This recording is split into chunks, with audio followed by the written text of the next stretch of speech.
show us some proper arm locks from the top that don't involve us in a mount position. So we're going to be hitting like far arm locks, some arm locks from side control, and a few other interesting places.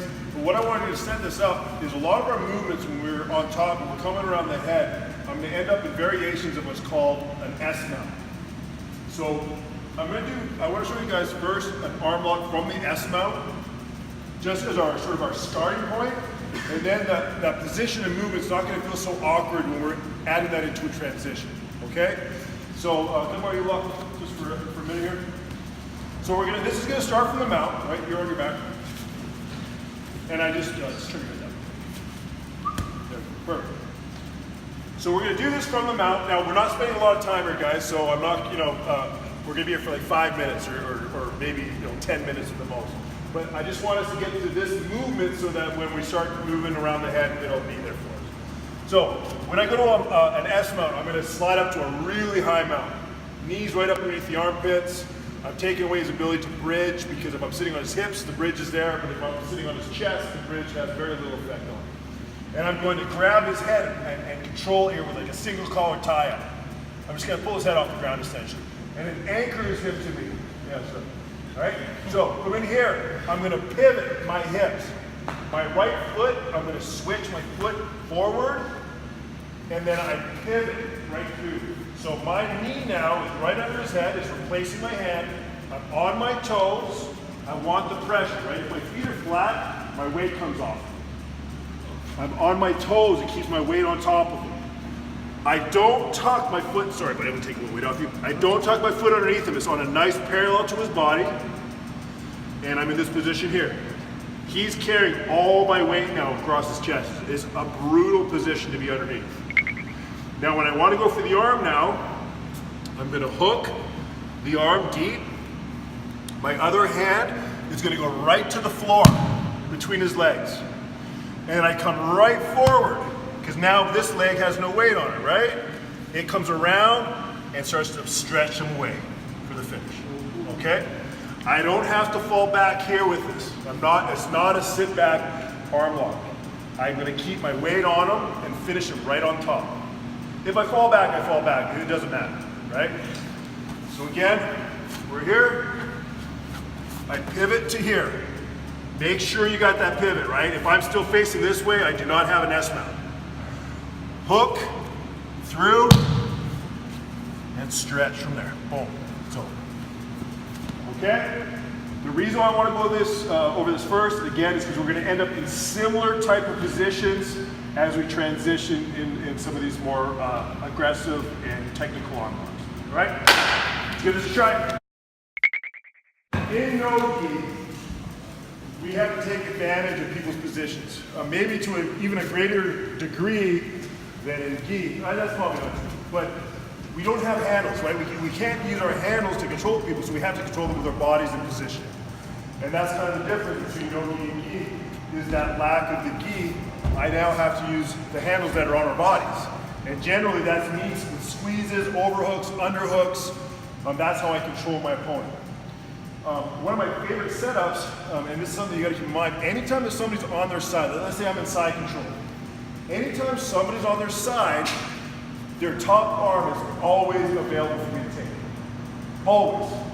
So just think about all those times where somebody's transitioning, they're trying to reverse shrimp or turn into you or whatever. Anytime they're on their side, that top arm is for me to attack if I want it. Okay? So again, if I've got Lachlan here, let's say I'm in a side control and he's turned away from me, right to here. Anytime comes in here, that arm is mine, if I want it, okay?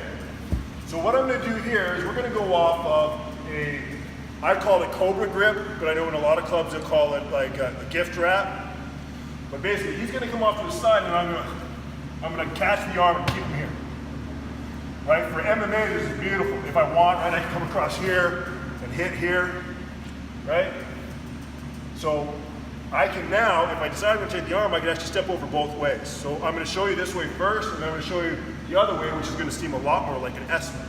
Okay, just that's why I want us to work on that today. So in this case, right, we're here. He starts to turn away from me. I catch him with my elbow, here to stop him from fully going. If he does go, I'm going to take his back. It's not the end of the world, right? But I'm going to keep it where I want him.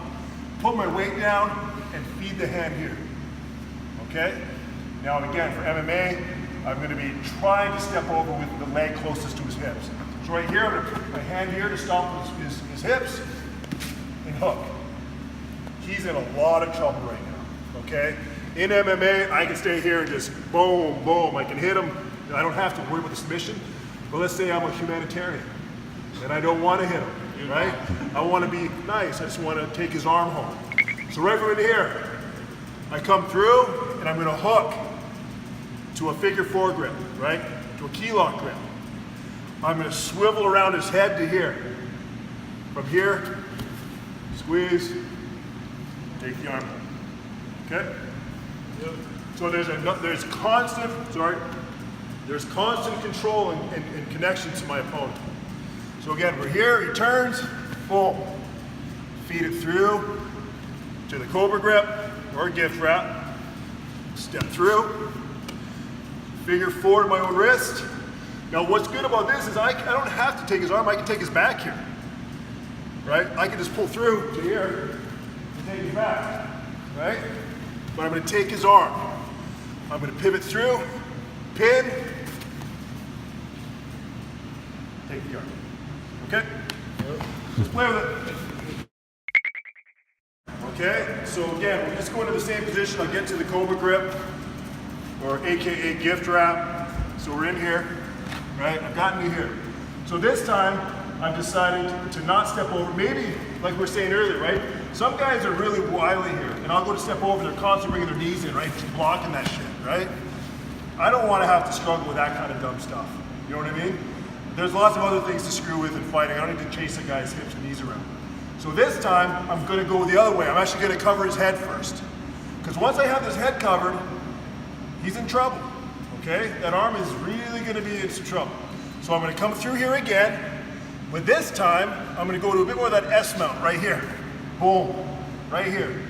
So if you look at my legs, they're in that exact same position, just in a different position. Do you know what I'm saying?